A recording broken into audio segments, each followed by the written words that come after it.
we able to turn that screen over so that the candidates can get a look at it? I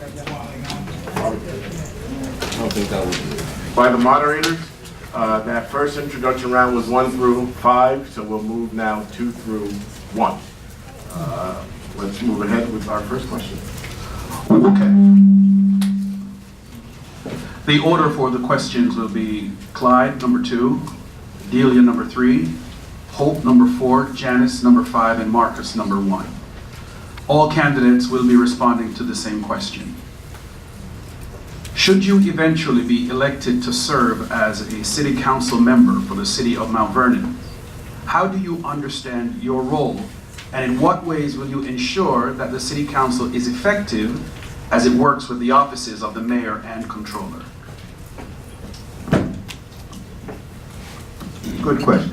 As I said earlier on, I do understand the city charter. And if you take the time to take a look at it, to see the first chapter says that a city council person is responsible for the governance of our city and the management of its business. Also, it directs council people to ensure that the residents of this great city, health, welfare, and safety is protected. And that will be my guideline as to how I function as a city council person. What impact will I have? I believe it's driven by the charter itself. The charter speaks to certain areas within city government that falls under the supervision, for use of a better word, of the city council. I expect to work collaboratively with our mayor, taking information from him and information that we glean as a council, reviewing that information and making a decision based on the facts presented to me. I will not allow politics to come into that decision-making process. It will be done by a complete and thorough review of what issues come before me. And I believe that approach will ultimately work towards a better relationship between City Council and the Mayor's Department, and that's my objective. Thank you.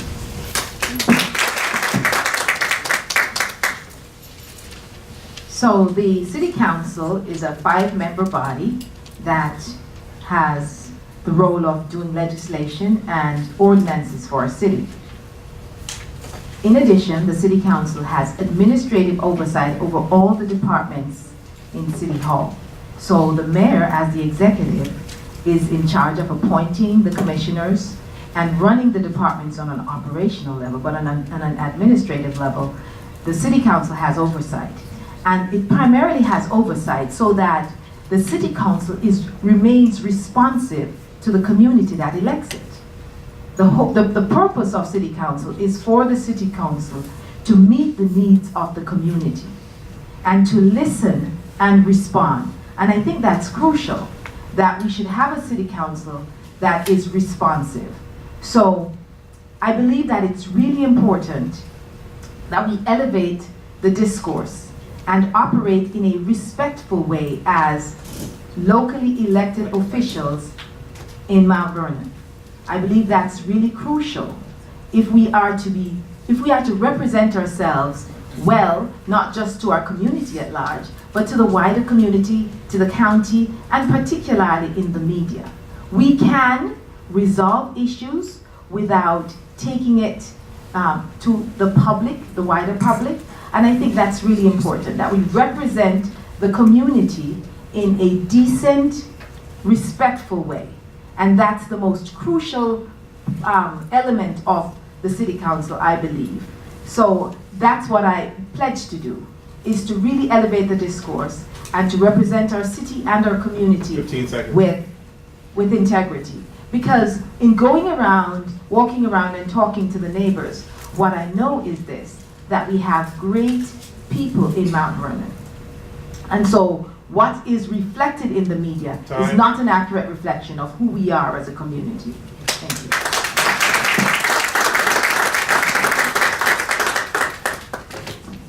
Hope?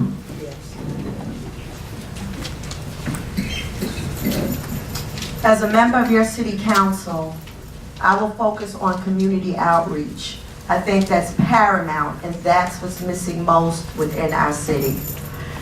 The city council as it exists Lately, I've seen them, trying certain little things and what have you, but they're not good at it because they haven't been doing it. And the only way that you're going to get better at it is for you to aggressively reach out to the people, have conversations with them, sit across the table from them, not just attend galas, cheese and grin for cameras with the citizens. I'm talking about really sitting down with the people and listening to them about what's important to them, what matters to them. So when you hold up your hand and vote yay or nay, you have the human condition in mind and not what's serving yourself in mind. That's the sort of city council member that I'm going to be. And that's what I'm going to emphasize as a member of your city council. You'll have my phone number. You'll be able to call me. If I'm asleep, I won't answer. But I'll tell you this much. I'm going to think about you when I'm not talking to you. You're going to be on my mind when I'm not seeing you, because I'm going to make it a priority to outreach to you, the citizens of the city, because that's what it's really all about. It's the representation of the people. It's not about representing ourselves in infighting at city council meetings when citizens want to come and talk about potholes, and the only thing that you hear is rhetoric about how lousy of a guy the mayor is or how lousy of a lady the comptroller is. We don't want to hear this. This has to end. We have to move our city forward, and the only way to do that is to put the people first.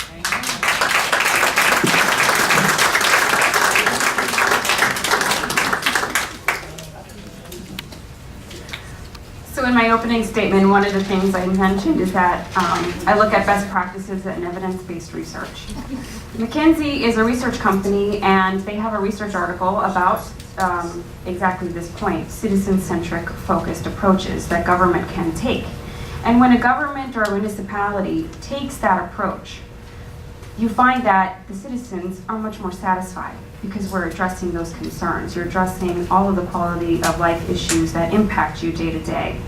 And our policy and our operations and our methods of doing so are focused around you. Now, with that in mind, as a city council person, a member of 5, it's important that we all work together. As a body, we may have different perspectives, and we may disagree, and that's fine, because that's the intent. But ultimately, we have to come to a consensus, and we have to be able to arrive at a solution, whether it be through compromise or through some other form, but arrive at a solution that is in the best interest of the community.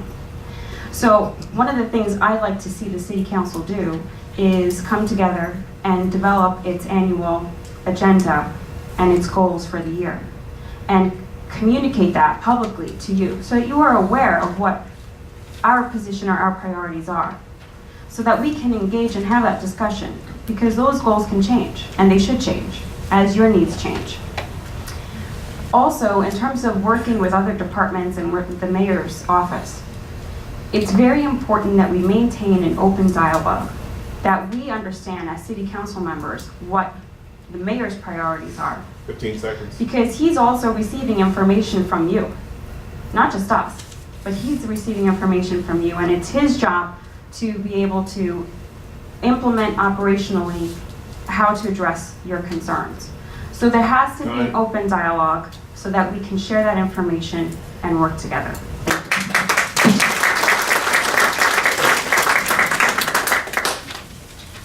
So just keep in mind that I'm the only one here that's a city council member, so I quite have a different perspective, but all in the same and good heart for the public of Mount Vernon. The city council is a legislative body. We provide the ordinances and the resolutions to move the city forward. The council has a responsibility of the long-term goals of the city, and we also set the budget tone of the city.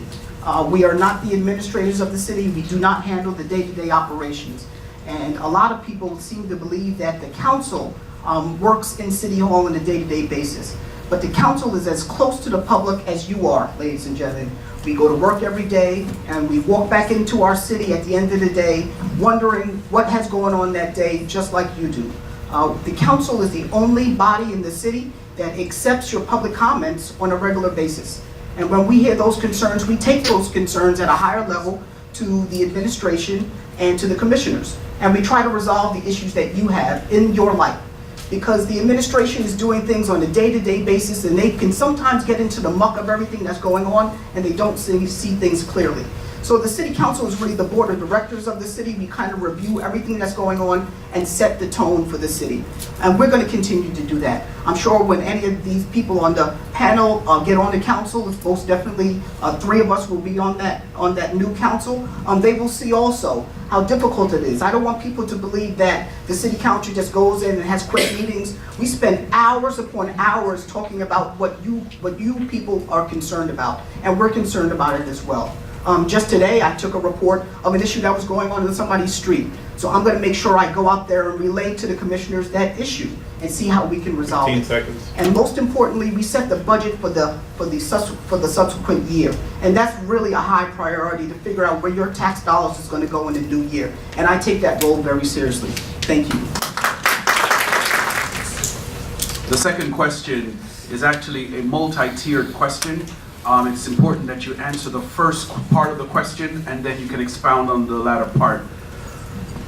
And the order for this question is Delia, number 3, Hope, Janice, Marcus, and Clyde. Here's the question. A pilot is a payment in lieu of taxes that is offered to developers. On this issue, there are some that believe any development is good for a city, and there are others who believe that choosing the right development is what is good for a city. Which do you believe? And do you support residential pilots? Why or why not?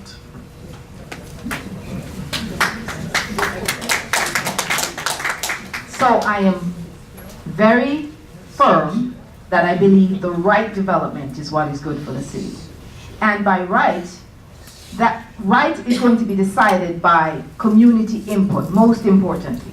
It is going to be all the information about the pilot, payment in lieu of taxes, will be provided to the community, not after decisions are made or pilots have been issued. And by the way, the City Council does not issue pilots, as we know. The pilots are issued by the IDA, which is an agency that's run by the mayor of the city. So pilots are not decided by the City Council. That's the first thing. But I'll tell you what my opinions are on pilots. I believe that we need to have greater transparency as to who we're getting pilots, how much, and the extent of the pilots. I think that there should be a repository, some kind of database that's accessible to the public that tells us all the stages, where all the different stages of the pilots are, so we can know. Right now, the city has about $2.4 million net in pilots. Which is about almost 1% or 2% of the budget. And one of the things why pilots are given is that it's meant to encourage economic development. It's meant to promote jobs in the city that's assigning the pilots, awarding the pilots. And that's something we need a process to ensure that if we are allowing pilots for developers, that the city is getting value, great value, for the pilots that's being offered, and that the city is not left feeling shafted, that they have been, have the short end of the stick because pilots have been awarded. Time. And the city does not get any true benefits. Because we want clarity on the responses. So, taking liberty here, do you or do you not support residential pilots? Residential pilots, you mean for large-scale residential? Again, I'm going to say the same thing. I do not want. I think that we have to be careful about changing zoning, the zoning, to allow large residential buildings in places where they were not originally. I think we have to be mindful of the variances. No. The answer is, it's a nuanced answer, because I guess it depends on where. Okay, Thank you. It depends on where. For the benefit of everyone, we want to make sure that we have clarity on the responses, right? So there was an opportunity. The time has expired. We have all the buildings that could be placed. Okay, it's all right. let's move to the next question. No, the next, yes. Next candidate. In regard to pilot programs, payment in lieu of taxes, I believe that it has taken on the appearance of a hustle. I'm not sure that we know which end the hustle is on. Maybe our city council has been bamboozled repeatedly, by investors. I'm not sure. I don't know. I know when I'll get there, and when I get there, we'll all know. I can assure you of that. I'm not against residential pilots. If we can, if corporations can get pilots, why can't residents get pilots? That when you're speaking of residential pilots, it's not just buildings. We're talking about homeowners too. Homeowners can also take advantage of pilot programs. And so, no, I'm not against that. The pilot process, it's very complex. It is overseen by the IDA, the Industrial Development Agency, which is based on a state act, okay? And as I said, it's complex. I don't know a whole lot about it. I don't know how these same developers are allowed to repeatedly buy up, and pay about, what, $20,000 a year in taxes, when you got homeowners that are paying about $20,000 a year in taxes. Somehow, some way, we have got to get down to the bottom of this mess. And I'll say this, we have to do an overview of it all. We have to reassess. I'm not saying that the council or the mayor's office or the controller's office has behaved clandestinely. I'm not saying that. What I'm saying is that we perhaps have been victimized as a city that is predominantly black. We have to accept that as a whole. I don't care whether you're in Fleetwood, whether you're in the Mount Vernon section, the Heights section. We are impacted by race in this city, and we all have to come together to attack it as a community.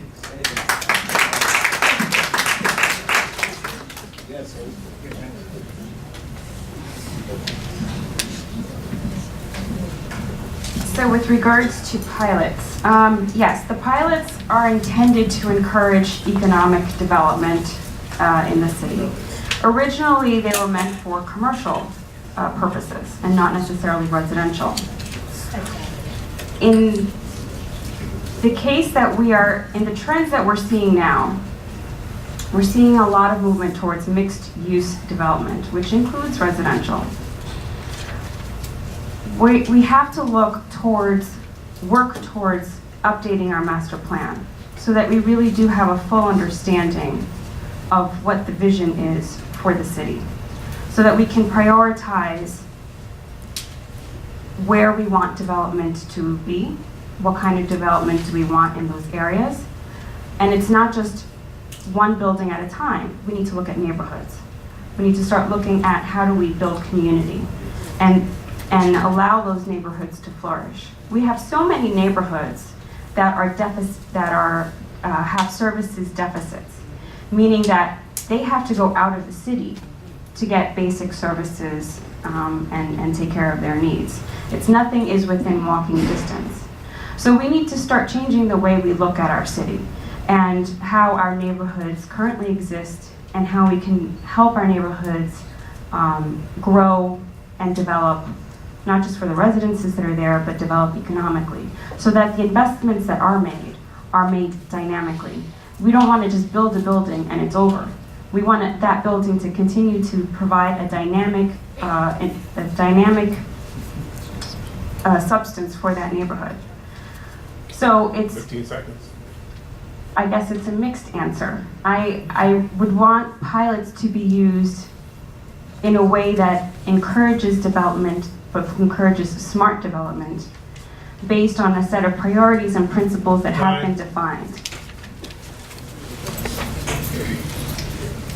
So, thank you, everybody. Now, you all know this is my field, and I've done a lot with the pilots, or at least the concept of pilots. As was previously stated, the City Council doesn't have the due diligence to actually approve or reject pilots.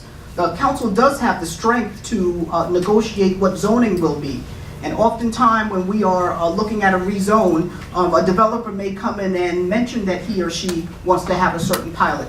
And we use our strength on the council to adjust that zone accordingly if we feel that what that developer is asking for and where their funding source is from is good for the city or not. And we've done that in the past. I will like to say that homeowners cannot take advantage of pilots, and that's the unfortunate thing. If you are a homeowner, if you have a house and you're paying $15,000, whether you are there or not, that is what you are going to pay. That is the assessment.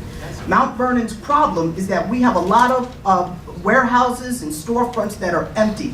And the one way to get and spur on the economics of our city is to entice developers to come in. And they do that through the IDA via pilots. I will say that there are good pilots and there are bad pilots. There are pilots that are put in for finances because developers want stability in their financing also. So it becomes an economic tool for the banks that are funding these developments to smooth out their funding. It's kind of like a fixed rate mortgage, if you will. I also want to say, like I was saying, there are good pilots and there are bad pilots. And I think we've seen a few bad pilots in our city, but it's not only about the economic benefit for it. A lot of times, new buildings inject new economic spurring on in a district, and we've seen that as well.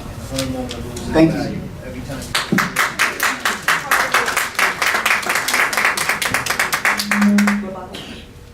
No, we're structuring the rebuttals if anybody mentions it during that would. Okay, but also mentioned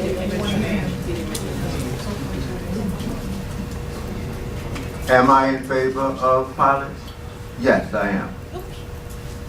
There were some comments made about they're being done secretly. That's not true. It's a state mandated agency. And the state law says that an annual report must be submitted to the mayor for his review and approval. You, through freedom of information, can get a copy of that report if you so desire. And there's something else you need to know about pilots. When they say payment in lieu of taxes, what they're referring to is that the assessor makes an initial value statement as to what this new development would cost, all right? And what the tax levy would be if this building did not have a tax break. So all it is.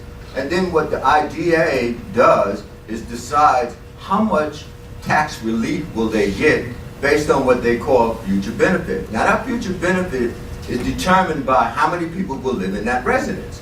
Because what that building will do for the local community is spur on local businesses. Because those people who live in them buildings are gonna shop locally. So they look to that tax revenue and they put a dollar figure on that tax revenue, and then the assessor decides how much of a discount on their tax bill will they receive over a 10, 20, 30-year period. That's all the pilot does. Now, let me just mention something else. The IDA consists of 5 members, and the mayor is one, and the controller is another that's mandated to be part of that board. The city council, as Marcus said to you, is not involved. And I don't think that's fair. If we're the voice of the community, then we should be on the ID board so that we can share our concerns that all of you bring to us. Thank you. Memorial Field. We're going to start with Hope, and then we'll go to Janice, and then to Marcus, and then to Clyde, and then to Delia. All right. Memorial Field has been a contentious issue for decades.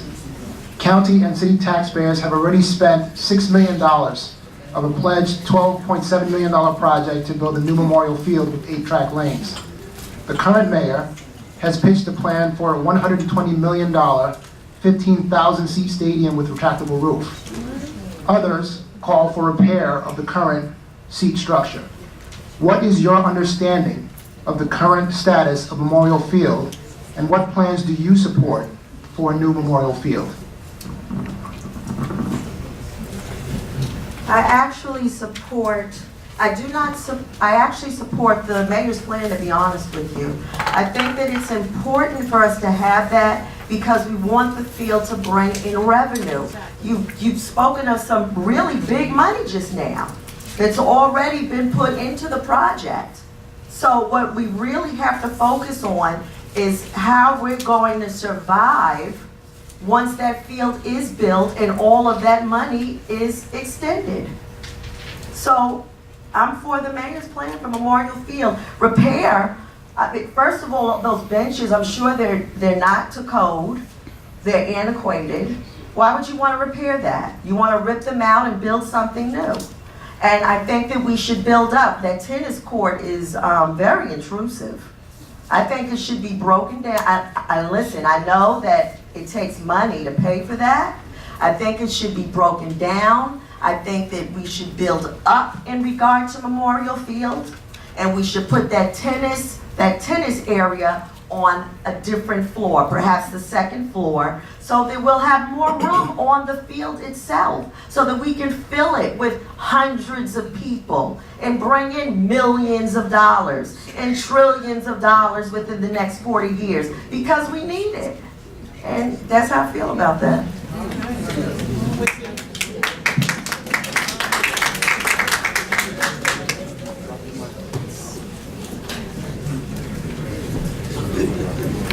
Okay, so my understanding of Memorial Field is that, yes, we have spent about $5 or $6 million. I believe my understanding was 5. But in any event, we still have about 6.9 million from county funds that have been promised.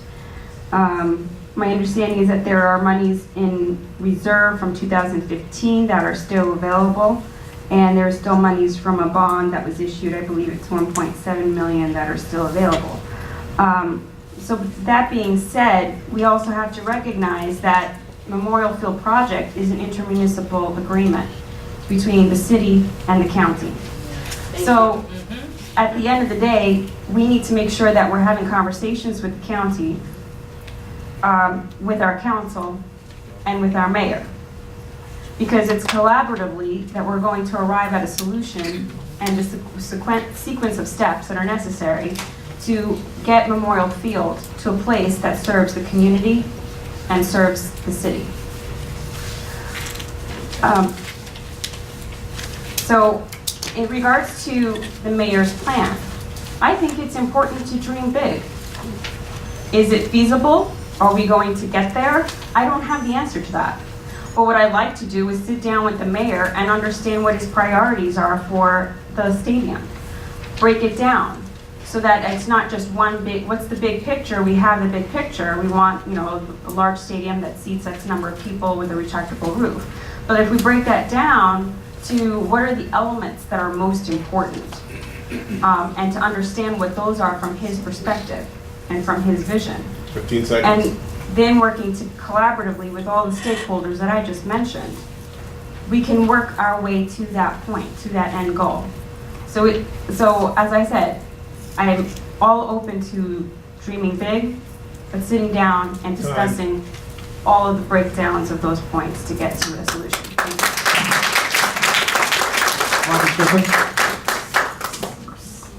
Thank you. I'm just going to take about 15 seconds to explain something I didn't get to explain on the pilots. One concern that we have on the council and on the Board of Estimate as well are the tax certiorieries. And I know folks have heard that name called before, but that is when a business owner asks the city to refund them taxes that they didn't, that they shouldn't have paid over previous years. And we have situations where businesses come back or buildings come back and get hundreds of thousands of dollars back. Once you see those tax certiorieries, you really begin to look at those empty warehouses differently. If you have to pay $15,000, no matter whether you're in your house or not, these businesses are able to get their money back, and that is a very high concern. That's why we look forward to new development and getting things spurred on. As far as Memorial Field is concerned, I've spent many hours, many days working on this. When I was on the county planning board, I lobbied the county to give us that $10 million. At the same time, I was on the city council. I literally voted twice in one day to get the $10 million for Memorial Field. I've supported Clinton Young with his plan for the field, and I supported Ernie Davis with his plan for the field. I am a firm believer that the field should be returned to the people of Mount Vernon. It should not be a closed-up field that you can only get into if you have to pay a $50 fine or a $50 ticket. I believe that 15,000 people is way too many people to have down on Sanford Boulevard when you combine that with Target and the Best Buy, et cetera, et cetera. I believe that our field should be a maximum of 2,000 people, maybe 4,000 people during special events, and it should be a field that you can be able to walk around the track, meet your friends, have the guys running up doing their cardio up the stands, a field that is open to everybody to go to. Memorial Field is called Memorial Field because it's a field. It is not called Memorial Stadium. We are prohibited. We cannot put a roof over Memorial Field because it was given to us to keep as an open field. We need to do the basic thing for Memorial Field, get it back open for the taxpayers of Mount Vernon.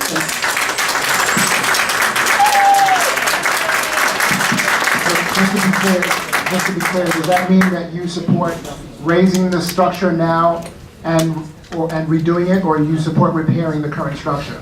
Just to be clear on the answer.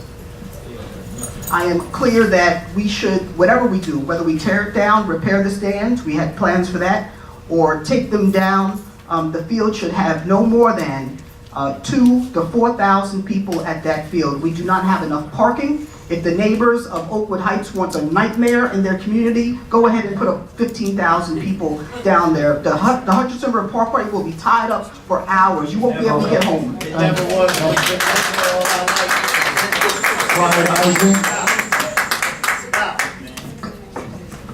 I'm going to ask that members in the audience keep your comments to yourself. We have a robust process in place. We're hearing from the candidates, and later on we will hear from the audience. So please, let's maintain decorum and order and mutual respect. Thank you.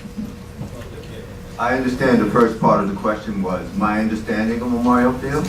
It's a political football, and it's been kicked around for 25 years. I said that in my opening statement. Myself and Mayor Blackwood started this project, still not completed. I think Ms. Duarte hit on a very good point that I'd like to expound on. It takes our county legislator, our mayor, our city council, and you screaming and hollering louder than you ever did for us to get this project done. And I hope if I'm elected to city council, that in the 4 years that I serve, this project will be completed. Thank you. So just to be clear, Mr. Isley, do you support the plans, whether it is to repair or redo or a stadium plan? I support a collaborative approach to solving the problem. That's what I support. Well said. And that's as far as I could go because I'm not a council person. I don't have the historical data to take a position one way or the other. But I'm talking as a citizen now, and what I've seen over the last 25 years, apparently we need to put all of the stakeholders at the same table and not let them leave until a solution has been reached.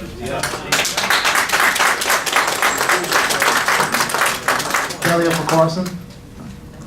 So how many in this room are clear about how much has been spent on Memorial Field and what's left in the budget for Memorial Field? Show of hands. Are you clear? No, there has been money spent. There was money spent supposedly to remove the stands, but the stands are still there. And so the question becomes, how do we have a full understanding of what's happening there, how much has been spent, and what the plan is? So I think the plan to put a $120 million stadium is, I think, a long-term plan. For me, it's about using the budget that exists, whatever is remaining, developing a practical plan, especially seeing that the city has bonded for, I believe, about $3 million to put into Memorial Field. Developing a practical plan that puts Memorial Field back into play. That can be done within the budget. And it does not preclude us from planning to have greater improvement at some time in the future. It does not preclude us. So it's not either or. I think right now what we need to do is to develop a plan using money that is here to remediate Memorial Field. There's been talk that it had asbestos. If that's so, then that needs to be remediated. But putting the plan in place so that the level of wellness in this community can be restored. There are many people who are not able to exercise, to walk, to enjoy the green space that exists at Memorial Field because it's been locked since 2008. That's unreasonable. 15 seconds. That our children are denied access to this awesome space because, you know, political ramblings, you know, contaminated soil, whatever it is. Time. Let's work together to figure it out.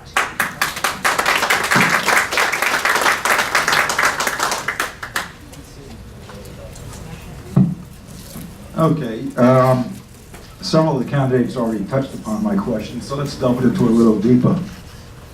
The Journal News exposed the depth of the rift and the division between the executive branch and the rest of the City Hall. As a council person, what is your opinion as to what needs to be done to change this? We're going to start with Janice first.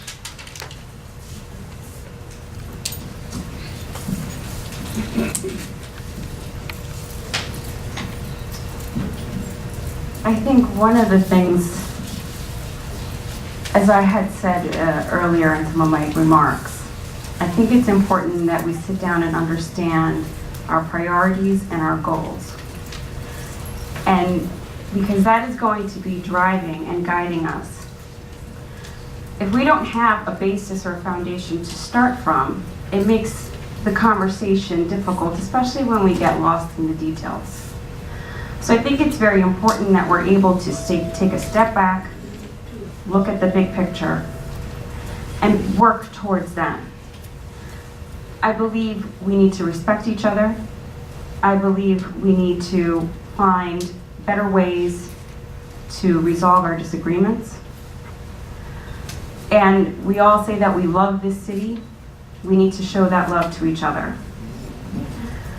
So my promise to you is to provide just that. From the beginning of my campaign, I defined core values. Values of humility, integrity, respect, love, honesty. These are the core values that drive me and are the foundation of my campaign and why I'm running.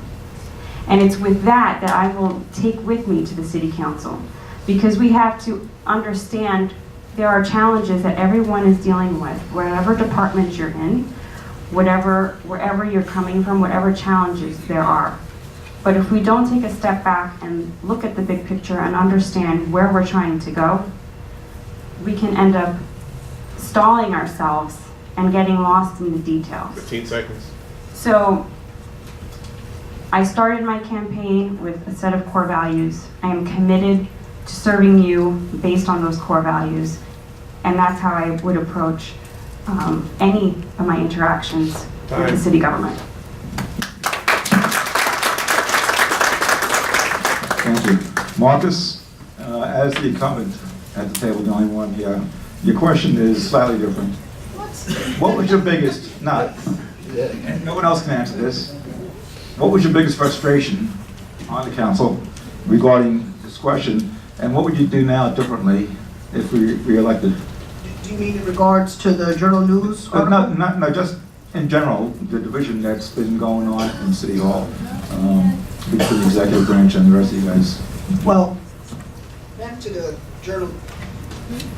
Journal News piece. I read it in its entirety, and the Journal News did two things. They gave us a snapshot of what we look like.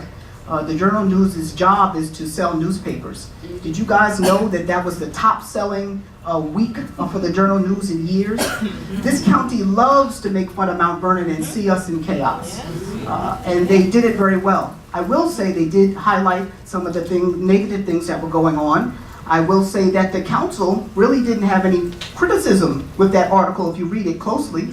They did talk about some divisions and some disagreements, but disagreements are fine. Council members are supposed to disagree and come to some kind of resolution. That's what we did.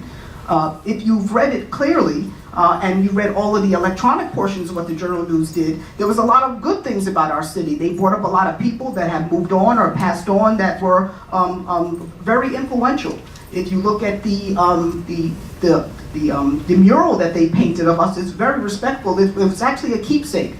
That newspaper not only sold papers on the day they came out, people went back and wanted the archives of that newspaper as well, because Mount Vernon has a strong history of people who came here, maybe moved on, but they absolutely love this city.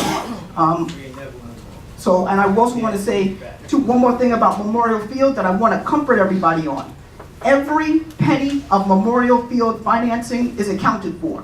There's no question. I've researched it. I've worked with Commissioner Morton about it. I've worked with the controller about it. I'm going to say it again. Every single penny that was spent on Memorial Field is accounted for.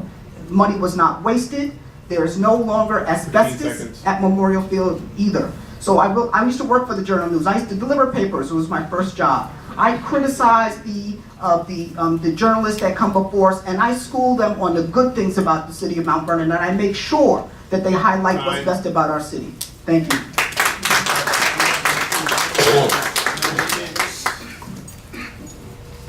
It's wonderful that we can have that strength-based perspective on the article. What we also know is that that article generated a lot of anxiety in our community. And it was just one of many, because the way we're represented in the media indicates that we do not have cohesion, that our city is not working in a respectful way. We've seen news articles that caused us to feel embarrassment. And so what I pledge to do is to always conduct myself with respect. And it is really important that our local elected leaders do that, because they're representing us. And I think that's critical, because perception is reality. And we want to feel proud of this place that we call home. It's a wonderful city. It's got a lot of great attributes, and our strongest resource are our people. And so we would like to have, I know I would like to see, local elected leaders that make us feel proud. So I think it's really important that we pledge to conduct ourselves with integrity, with honesty, with transparency and openness, so that folks do not have to, because there was a sage in this community that says, nature abhors a vacuum. And so when we don't know, we make it up. And so it's really important to have full information, to have open dialogue, to have the information shared with the community in a way that they feel involved in the decision-making process. And that's what I pledge to do. I pledge to keep this community informed. Thank you.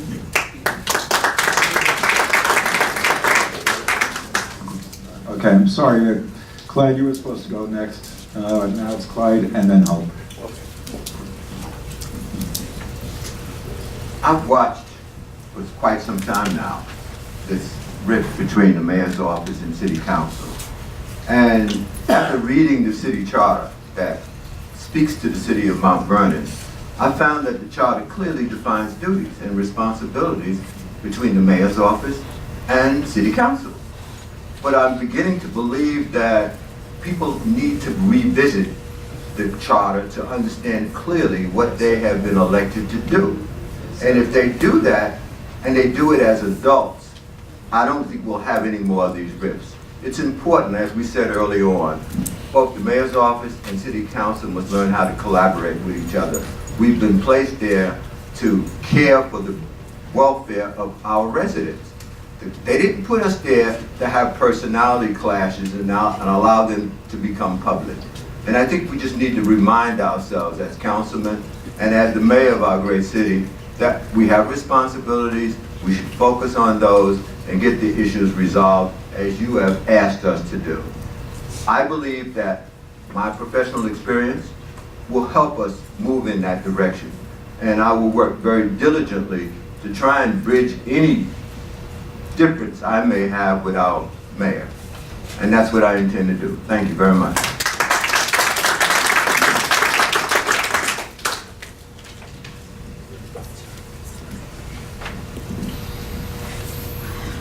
As distressing as the article was, you must admit it was practically spot on, wouldn't you say? We go to the city council meetings. We see what goes on, okay? We had a great event not that long ago. The circus came to town. And I'm telling you, when you go to those city council meetings, you kind of wish that a lot of those folks had left with the circus. And it's vexating, it's distressing, and it's just stupid. It's just really, really disconcerting to attend these city council meetings and see our dirty laundry paraded for all of Westchester County to see. I didn't even have Channel News 12 because I had FiOS. I just switched back to Time Warner Cable. But that did not stop my phone from ringing, from people from Yonkers, from White Plains, from the Bronx, asking me, what is going on out there? What is wrong with Mount Vernon? What's wrong with your people? I want to throw my hands up and go, well, gee, I don't know, because I don't understand it. We're here to serve. This is public service. And I'm going to say that again. This is public service. We are here to serve people, not serve ourselves, and not settle personal beefs that we may have with one another. All of that is supposed to go out of the window when you sit down at that table and negotiate the things that impact these citizens on a daily basis. Now, I have a friendlier relationship with Marcus Griffith. And I gotta tell you, I don't care what I disagree with when it comes, I don't care what disagreement you and I have, Marcus, we always respect one another. And that's the way that I'm going to conduct myself as a city council member. I'm going to respect the other city council members. I'm going to respect my controller. I'm going to respect my mayor, because if I don't respect it, why would I expect for the Journal News to respect it? Or Westchester County to respect it? And we have got to get back there. How did it evolve into this where we are the have-nots and they are the haves? That's not the Mount Vernon that I grew up in. That's not the Mount Vernon that I know. And that's not the way that we really are. We have to show Westchester County what we really are.